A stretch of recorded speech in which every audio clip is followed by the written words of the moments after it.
Some upset specials in week 3 of the NFL Sunday schedule. We've got the Vikings at 3-0, the Steelers at 3-0, some less surprising teams at 3-0, some very surprising outcomes.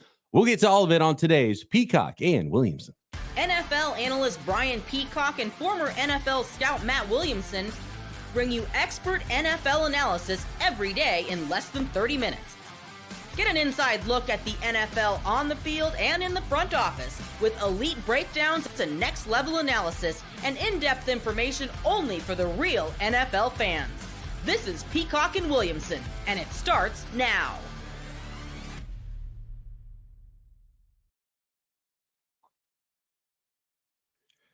Welcome to the Peacock and Williamson NFL Show. Brian Peacock alongside Matt Williamson at BD Peacock at Williamson NFL. Thanks, everybody, for making us your first listen on the Locked On Podcast Network, your team every day. Appreciate all of our everydayers out there and all the brand new listeners to Peacock and Williamson. You can subscribe on YouTube. Please do subscribe anywhere you listen to this podcast. And today's episode of Peacock and Williamson brought to you by FanDuel. Place your first $5 bet, and you'll get started with $200 in bonus bets. Guaranteed. All you got to do is visit FanDuel.com. Download the app to get started. Okay, let's start with the Minnesota Vikings. I think maybe the story of the first 3 weeks of the season, not only winning, but winning emphatically over the Houston Texans 34-7. And Sam Darnold looks like a completely changed quarterback, 4 touchdown passes in this one. I mean, a quarter of the time he threw the ball, he threw a touchdown pass, so it's pretty silly what's happening there with Sam Darnold. His career now with Justin Jefferson and Kevin O'Connell and Brian Flores is masterful again this week after the Vikings knocked off the 49ers last week. More on the Niners collapse a little bit later on here. 34-7 though against the Houston Texans, not just winning emphatically at 3-0 now on the season. And jumped out 14-0 before you knew it. And a brutal place to play. I mean, super loud.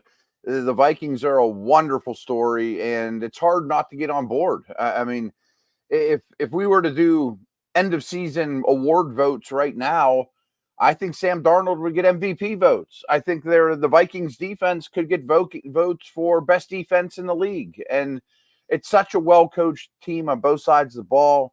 They get the ball to their playmakers, namely Aaron Jones and Justin Jefferson, and they still have a guy like Hawkinson looming out there and a good offense and a unorthodox, insane defense.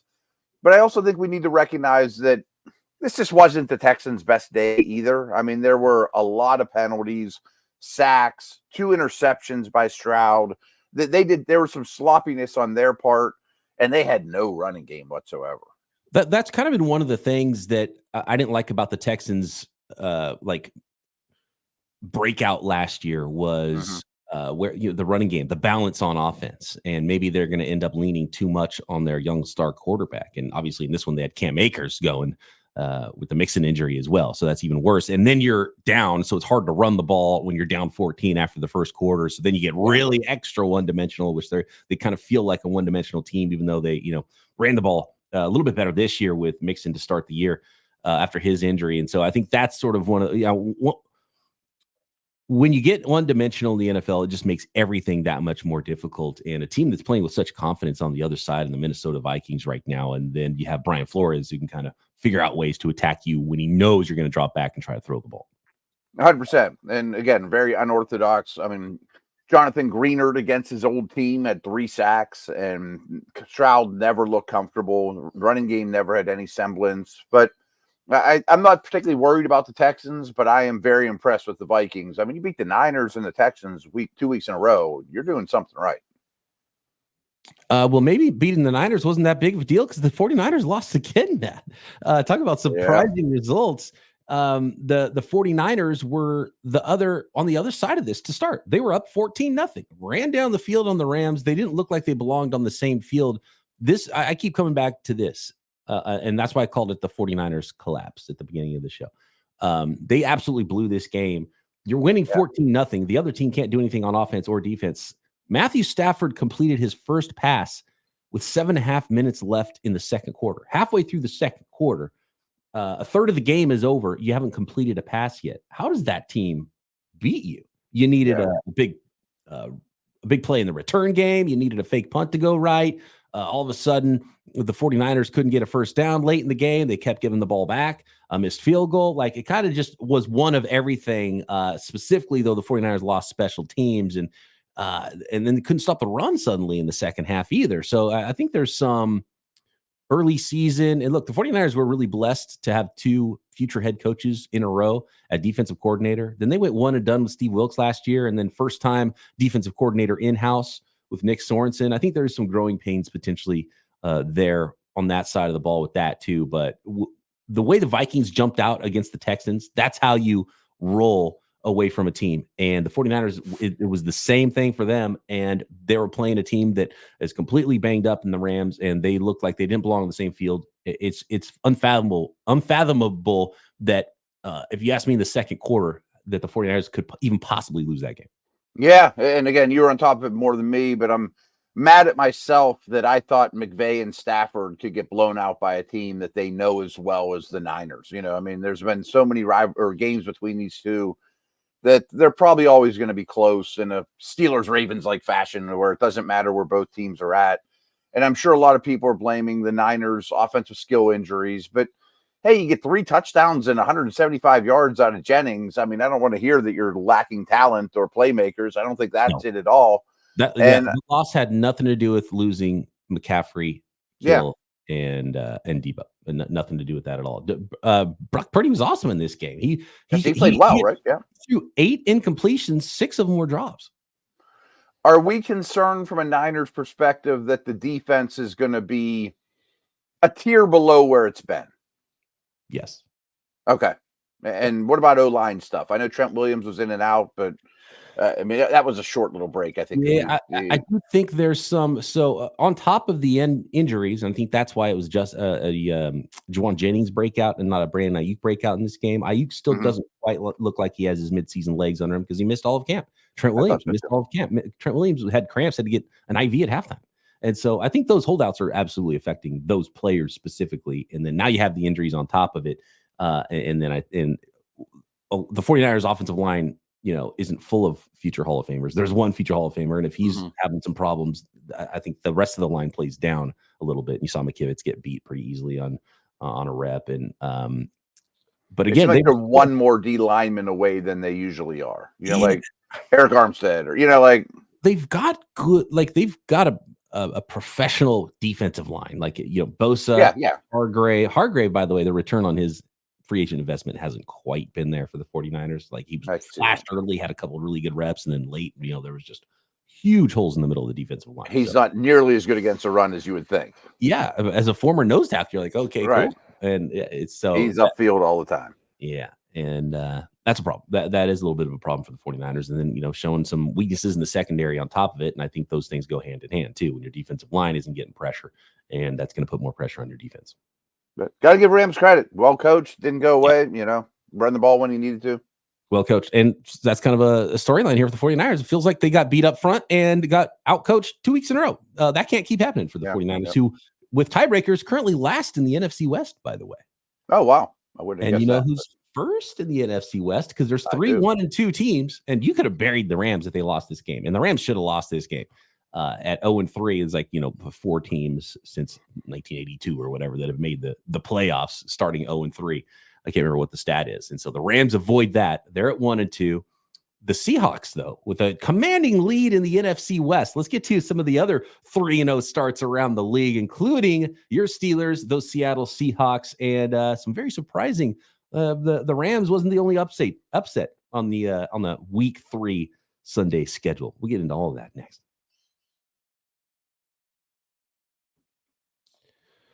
Today's episode of Peacock and Williamson brought to you by DoorDash. Football's finally back, which means it's time to order all your favorite game day food, snacks, and drinks on DoorDash without missing a play. Get those Monday Night Football watch parties. You got double Monday Night Football games, by the way, so you need double the watch party on this Monday night. What's your favorite thing to eat during a game? Guess what? You can find it on DoorDash and get it to your door so quickly, whether it's drinks, snacks, food, dessert. Maybe your remote is out of batteries. You need some extra groceries because you're the one cooking. You need some buns for the burgers. Whatever it is, you can find all of it. And you know what? Sometimes you go to somebody else's watch party. It's not quite right. Pull out the app and get something DoorDash to make that party just right. And use promo code LOCKEDFALL24 for 50% off up to $10 value when you spend $15 more on your first order with DoorDash. Limited time offer. Terms apply. Promos not valid for orders containing alcohol. DoorDash, your door to game day greatness, your door to more. Download the DoorDash app now to order your game day favorites. Must be 21 and over to order alcohol. Drink responsibly. Alcohol available only in select markets.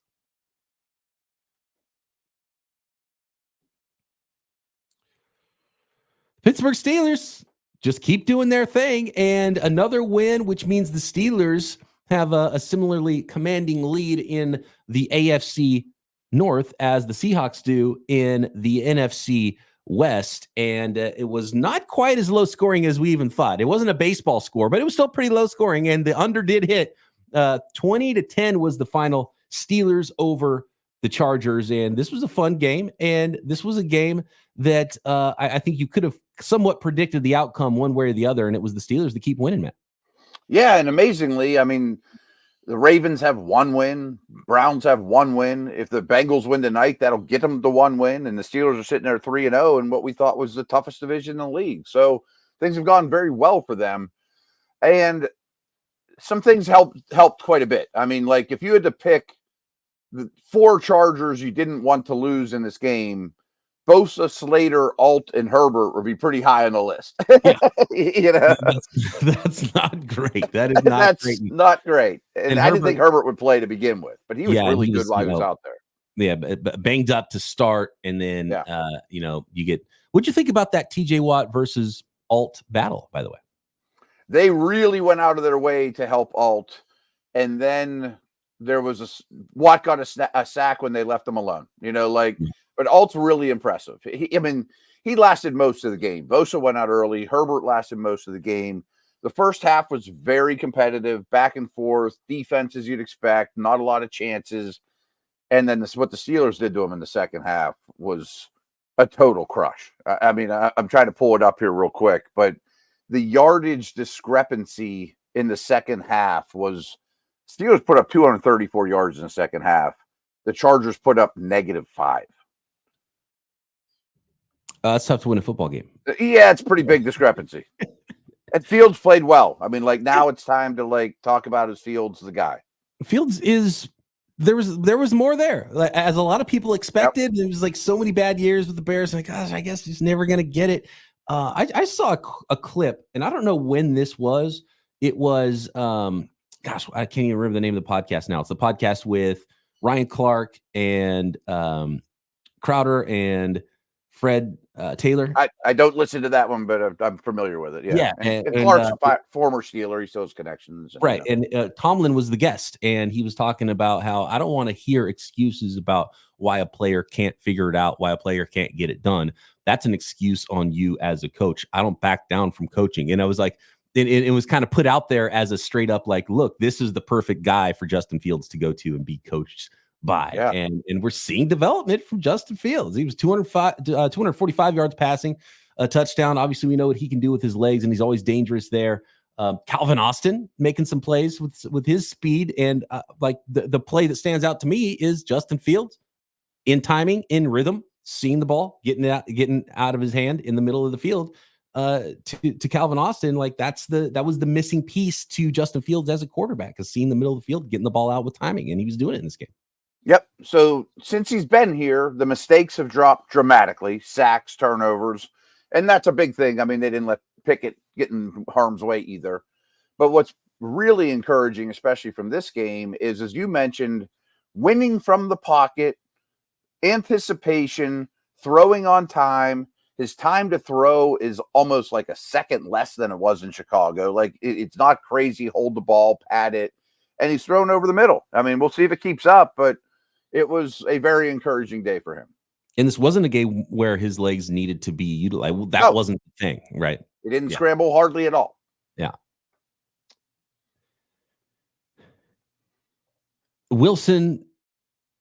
should Wilson get the job back? I've thought that up until 48 hours ago. Now I'm very open to the idea of, you sure your calf's not hurting for another week? You know? Yeah. And like, you almost want to see it just to make sure. It's like, well, you don't want there to be more meat on the bone that you're missing out of because you just don't go to the other quarterback. Because you want to nip it in the bud now after his best game and you're 3-0 and you have a commanding division lead and you play the Colts, which doesn't look like a difficult game to play either, you know? So I think you just keep rolling with it. Put some respect on the Colts name with the big W this week. I want to go to the Seahawks first and finish up our conversation about the 3-0s around the NFL. And it was the Seattle Seahawks that defeat the Miami Dolphins without Tua. You could kind of see this one coming. Seahawks go up early, and that was pretty much the end of the game. This new look defense, though, is promising. I don't know if this is the right game for the right example of it. There was a really weird Geno Smith play here. So like, I don't want to go all in on the Seahawks quite yet, but you know, scoreboard, they're 3-0 right now to start the season, man. Yeah. And maybe I'm a little more in on them than you are. I'm not saying I'm Vikings all the way in the deep end, but I think they're good. I think they're absolutely a playoff contender. I've thought for a while now, it took me a long time to give Geno Smith credit, but I now think he's one of the most underrated quarterbacks in the whole league. And we know they have weapons. And you mentioned the defense, though. To me, that's the biggest story is they've embraced the new coach's mentality, and they have some guys that are pretty good young players. And I also think we have to come close to, or at least consider burying the Dolphins too. I mean, this was never going to be an easy test on such a tough road trip, but still they're in trouble. Yeah, and I know you weren't high on Skylar Thompson, and you know Tim Boyle made an appearance in this game, and you know that it's usually either it went really well or really poorly when Tim Boyle is attempting 13 passes. Right? So you almost do have to bury the Dolphins at this point because they're 1-2, and even if Tua comes back, it is don't like it. Don't like it. No, it's problematic, no question. I'm still gonna side eye the Seahawks a little bit. So okay. we need some more. I need some more data points here to be like fully believing in the Seahawks.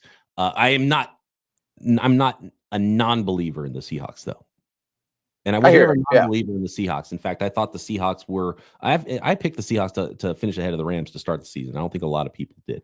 There was just more variance with the Seahawks. I didn't quite know what I was going to see there. And what we're seeing is a pretty good team, and they can do a lot of different phases of the game. And it wouldn't blow me away if they come back to earth and end up as a 9-win team or even a 10-win team at this point would be a not blow you away rest of the season. But I really like where they're at as an organization. So the other 3-0 is the Kansas City Chiefs. Much less surprising there. They really the big talking point here was the non-pass interference call, and you get all the memes on social media with the refs wearing red and white stripes instead of black and white stripes, and the Chiefs always get the calls. What do you think about that call and this game for the Chiefs going 3-0, beating the Falcons 22-17? This is a pretty good battle, and it seemed like neither team truly has hit their stride. I mean, the Chiefs still have some offensive tackle issues. I hate to say it, but Kelsey might not be the same player. But Rashee Rice is like the foundation of the team now. It seems like he can get, he's like the new Michael Thomas slant boy. Like he can get you 8 anytime you want it. And I think of his 110 receiving yards, like 80 of them were after the catch. Yeah, and he's physical, and he's a pretty darn good player. I thought the Falcons were okay. Bijan was impressive, but the numbers didn't show it. And London did good things, and Mooney was the guy that Spags didn't, scheme around.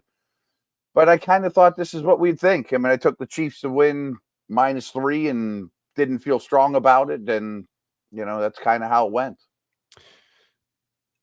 Back to the penalty. So let's say they call defensive pass interference. Everything goes right for the Chiefs. They score, conversion and all of that. You're still giving the Chiefs the ball back. Patrick Mahomes with plenty of time to go down and win the game. So it's not like I was thinking that too. It's not like the game's going to be over if they didn't. But they missed the call. Come on, can we get that? Yeah, you're right. Yeah, I mean, it was a missed call. There's no question about it. And if I was a Falcons fan, I would not be thrilled right now. And I'm watching this 49ers Rams game, and they're calling too many of them. Like they're calling ticky-tack ones, and then obvious ones they miss. That's got to be one of the most difficult penalties to call live is that pass interference, that defensive holding, because there's a lot of touching on a lot of plays. Like, is he grabbing? Is he just trying to feel where the player's there, which I don't think should be a penalty? And I don't like seeing teams get bailed out when they just have a one-on-one and they underthrow the ball and the defender just doesn't turn around because the receiver's trying to come back. Like, he's covered. Don't bail out the offense. So the defensive pass interference is always just a weird penalty in the NFL anyway. It is, and maybe we should even talk about this later in the week when we have all these games to cover, but I won't reveal where I got it from, but let me just tell you it's a very, very good referee source that thinks they should take the NFL rule book and take a third of it and throw it in the fire because it's just too much for a ref to think about, or for a human being to think about. It's too much, and nobody sitting down on their couch on a Sunday wants to see penalties. Yeah, especially obscure ones, weird ones, yeah. And really all that happens every year is there's more penalties. Exactly. And it's been going up every year since COVID. It's been this year's astronomical. Next, we got a few more upsets to talk about in the NFL, and we've got some teams that are showing signs of life, namely the Indianapolis Colts, the Denver Broncos, and the Carolina Panthers, all with their first wins of the season. Oh, the Baltimore Ravens as well. So more on those games, those teams next. This episode of Peacock and Williamson is sponsored by FanDuel, America's #1 sportsbook. NFL fans, you can start the season with a big return on FanDuel. So when you get a hunch in, say, the middle of a game, by the way, you can bet games anytime you want, even if a game has already started. There's ways to play at FanDuel, no matter the game, no matter the sport, especially all those NFL games and all those NFL props every single week and year-long bets as well.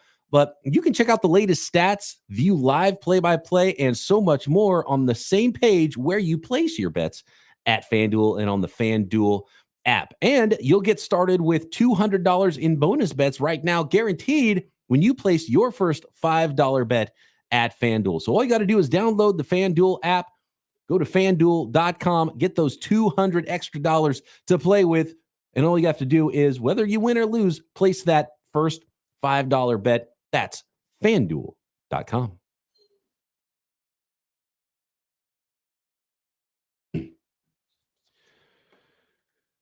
The Carolina Panthers are on the board with the W, and all they needed was one. The red rifle. Now, look, they were playing the Las Vegas Raiders, who were riding high after last week. I picked I can't believe I got this one right. I picked the Panthers, and I felt terrible about picking the Panthers, even getting points.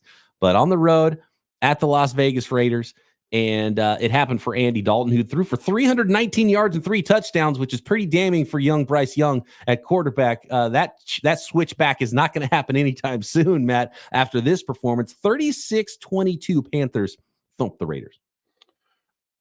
Sometimes it's as simple as just making an upgraded quarterback. I mean, that's probably a little short-sighted by me, but like if you watch Bryce Young those first 2 weeks, it wasn't like he had terrible receivers that were never open. I mean, that was true 2 years ago. Or his offensive line couldn't block anybody. That was true 2 years ago. But the people around him were doing well. And a professional quarterback was able to exploit what I've kind of always thought is a little bit overrated defense. Now, I didn't expect them to score 21 points in the first half. And I also had no clue what Dalton was as a player. We haven't seen him for so long, but looks like he still has it for now at least. And I guess this is good news for the Panthers, and as opposed to just running away with the first overall pick. And the other thing I think is noteworthy is Vegas can't run the ball at all. I mean, at all. Yeah, Alexander Mattison is probably the most touchdown dependent fantasy player in the NFL right now.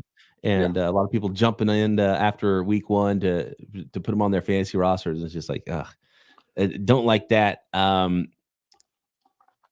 think the biggest thing for the Panthers right now, you watch how this game unfolded. And look, there's going to be more film out there for teams. And I don't think it's going to look quite like this for Andy Dalton every single week. Is a little bit of a sneak attack on the Raiders here in week 3, but 319 passing yards, 3 touchdowns, no interceptions. So he's not making mistakes, and the offense is moving. Helps the running game too. When you're staying in front of the sticks, get first downs. You can run it 30 times.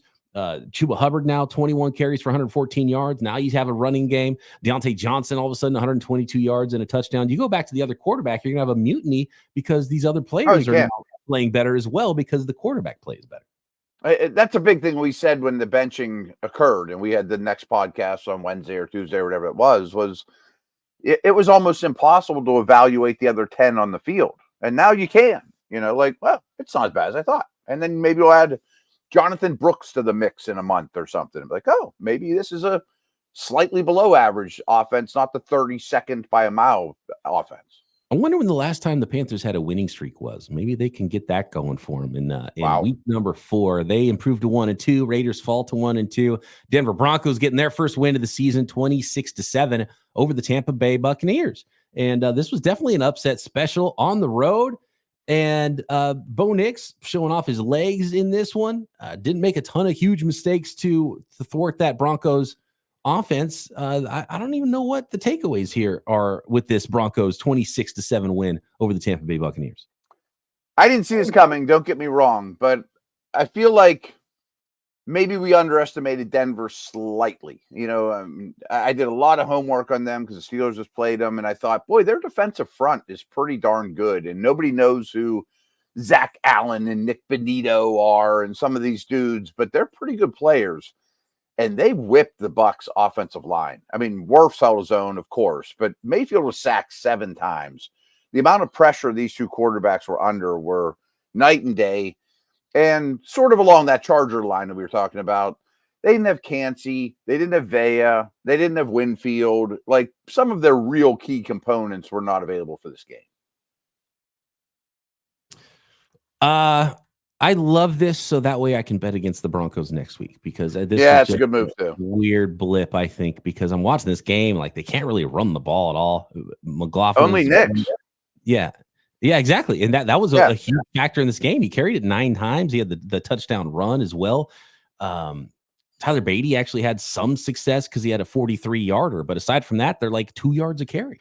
And he's not really doing big things in the passing game. He didn't make any big mistakes in this game, which was just huge too. The defense got after the Buccaneers, but I don't know. I just felt like this was one of those weird 1-week blips. And, maybe I'm wrong. Don't get mad at me, Broncos fans, but I'm going to bet against them next week.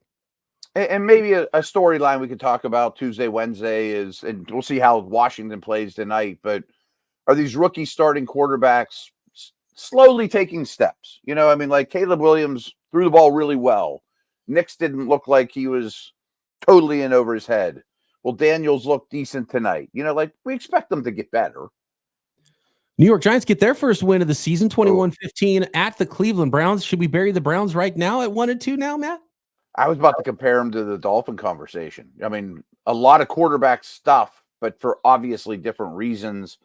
Like Jedrick Wills came back for this game. It's like, oh, finally got their tackles. He was horrendous. And then the offensive line as a whole was horrific. I mean, against a really good Giants front, Burns and Thibodeau and Lawrence are the strength of the team. But Malik Neighbors is a superstar.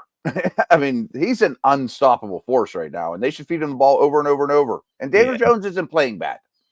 Yeah, Daniel Jones showing you enough to make you think, oh, maybe we can just hang on to him for one more year. Yeah, right. So we'll see how that goes for the Giants, but they do get a win here. And like Malik Neighbors, so fun to watch. He's explosive, but then just going up to get the ball too. It's not just man, fast guy. Like he's a complete dude. And he's going to get at least a dozen to 15 targets every week. And I think how this went was the Giants fumbled the opening kickoff. Cleveland threw as a touchdown immediately to Amari Cooper, and then did like nothing until late in the game in garbage time. It made it look a little closer than it was. But for the bulk of the game, the Giants were clearly the better team. Stock up on Devin Singletary as well. And, not bad.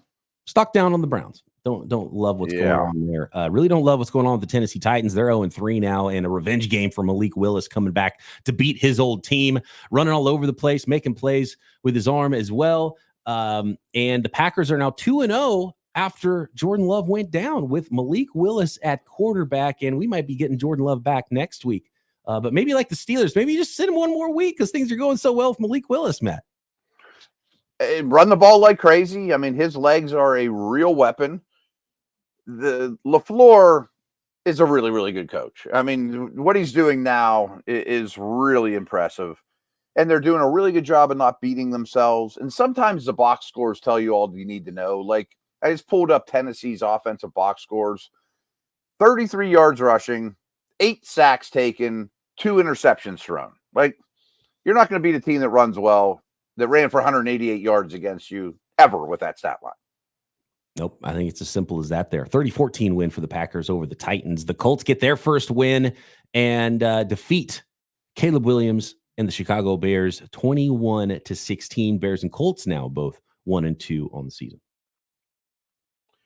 Another one where I was looking at both these quarterbacks thinking, man, they have a real long ways to go from like a completion percentage standpoint. And I still think that holds true, but at least Caleb Williams took a nice step forward.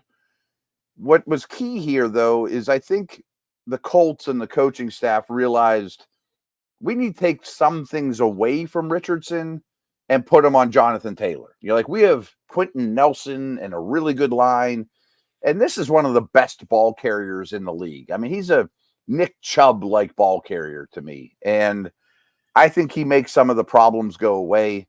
I started to do a lot of indie research because that's the Steelers' next team, and I'm not very impressed, especially with their defense. It's very vanilla. But I don't know that I said this Friday. This was a game I wanted to bet against both teams. So I'm having a hard time just giving the Colts a ton of credit, and maybe that's short-sighted by me. But I also look at, like, why did the Bears have to have DeAndre Swift a minute into free agency? Like, he's not good at the game. He's not an NFL back. He's well, the line's not helping him out all that much. No, the line's problematic too. It's like same problem, like new season, same problems for the Bears. Is I don't know if it was Justin Fields after all, because Caleb Williams is not looking that much different. I mean, he threw the ball a million times. I don't know, 60 attempts. How many attempts did he have? He ended up with 352. Yards. Yeah, and so threw the ball a lot. Some bad, like it looked like bad quarterback play overall for both of those teams. That was the big takeaway. Yeah. Did get a touchdown pass to Rome Odunze, who went over 100 yards for the first time in his career as well. So I'm not willing to say Caleb Williams is out of the problem area. Like, he still has a hard time completing passes, as does Richardson. Absolutely. The New Orleans Saints come down to earth in week number 3, and they fall to the Eagles, who put up 15 points to come back to beat them in the fourth quarter. 15-12 Eagles over the Saints. Both these teams now 2-1. This was a really physical game, a lot of hitting. I think it was eventually won in the trenches. Jalen Carter made some plays. The Saints, I think they lost their starting center from a line that was a little bit talent short to begin with. But nobody really excelled except for Barkley and Goddard. I thought that was the foundation with A.J. Brown out, Devontae Smith getting hurt. I didn't expect Barkley to be nearly this good as an Eagle, and Goddard was a dominant player. I mean, don't forget about Dallas Goedert, and I think the offense had forgotten about him for a while. Like, he's a dude. Like, he's a complete tight end. There's teams that would kill to have Dallas Goedert as their second option, let alone their fourth or fifth option or whatever it is on offense. And then so you can lean on Dallas Goedert and Barkley in the pass game too, and obviously Barkley running wild as well. So it was a huge win for the Eagles to come back and win that game, and a lot of good to take away from it. And I don't think it was necessarily bad to take away from the Saints, but clearly it was a little bit more difficult to put up 44 points on the Eagles defense than it had been in previous weeks for them. Yeah, and offense was hard. Eagles had a lot of explosives, but all in all, there was some lean times offensively in this game. Moving along to the Dallas Cowboys, who are in trouble, and this game didn't look like anywhere near what the score looks like. They did score some points at the end, 19 fourth quarter points to get this close, 28-25. But, third quarter of this game, I was like, man, the Cowboys look like the worst team in the NFL right now, just getting dominated by Derrick Henry and the Baltimore Ravens. So the Baltimore Ravens get their first win of the season. They're at 1-2, 28-25 over the Cowboys, who fall to 1-2 on the season. I think it's time to be worried about the Cowboys. Their run defense is horrendous, and that's been a trend for too long now. I mean, going back to last year. However, a big concern with the Ravens that's popped up a lot lately is losing commanding leads. That never used to happen to this team, and this thing was way more interesting at the end of the game than it should have been. But I thought Henry and Lamar were really, really good. And that's what you're you're here to do with those guys is dedicate the offense to. That's been one of my problems with the Ravens is give Henry 25 carries a game. Give Lamar 14 carries a game. You don't sign Derrick Henry to give him 11 carries. No, and I remember Harbaugh saying early in the year, like, we're trying to spread it around, blah blah blah. And meanwhile, your tight ends combined to catch one ball, likely in Andrews. Like, there might be something going on with Andrews. And the final game here from the Sunday slate that we haven't talked about yet is those chippy Arizona Cardinals. They fall to 1-2, but competitive once again, but do fall to the Detroit Lions 20-13. I don't think there's a lot of surprises in this game from what I saw. They went back to running the football, 105 yards for Montgomery, 83 for Gibbs. We predicted that on Friday that after a tough loss, the knee-biting head coach is going to lean on Penei Sewell and Ragnow and take a little off the Jameson Williams, crew. And Laporta got hurt in this game, but I don't have a lot of concerns about the Cardinals. They kind of are who I think they are, which is an improving team that's going to take 2 steps forward, 1 step back, 1 step forward, 1 step back. Like, it's going to be an uneven year for them, I have a feeling. And obviously the two-headed monster at running back for the Lions. And, that's how you get right if you're this team. Goff didn't look great in this game. And even though they're under-talented, I've been impressed by the Cardinals' defense. And they've been able to put pressure and, dial up some things. And I think they're playing better than what their depth chart looks like on paper on the defensive side. Huge for them to be competitive because we kind of like how things are going on the offensive side of the ball for the Cardinals here. But back to the running game for the Detroit Lions and the two-headed monster of David Montgomery and Jahmyr Gibbs. Like, the thing holding Jahmyr Gibbs back because he's so dynamic is and he's such a good receiver, but I don't know if you can really trust him in pass pro. Mm-hmm. There were some really bad reps in this one, and you can't get your quarterback killed either. So, David Montgomery's not going away, and he's, but this is also a team that carried the ball 50 times in this game, just about. I'd say almost 37 million or 37 minutes of time of possession. That makes Coach Campbell smile. That is that's how they draw it up, and especially if you get a team that you think you're better than, just go lean on them and run them. Kind of predictable. Yep, that's exactly what that one was. But I mean, stock up on the Cardinals. I like what I see from the Arizona Cardinals. Yeah, they're getting closer. They're a few big pieces away on defense from being a team that's like you don't want to play them. You mentioned, I think they're maybe the least talented defense in the league, but you mentioned they're getting more out of it than that. They did last year too. Like, they're well coached on both sides of the ball. Absolutely. Coach, quarterback, you got that figured out. You've got Good something start. going in the NFL, and we're seeing that around the entire league right now. All right. Thanks, everybody, for making us your first listen here on the Locked On Podcast Network. Matt and I will break down the dual Monday Nighters on tomorrow's show and have our big Tuesday takeaways as well. What declarations can we make this week? Maybe some overreactions. After what we've seen from 3 NFL weeks, make sure you subscribe on YouTube or everywhere you get your podcasts. And for your second listen, check out one of the other 200 podcasts here on the network. Your team is covered every day. Matt and I back tomorrow. Peacock and Williamson.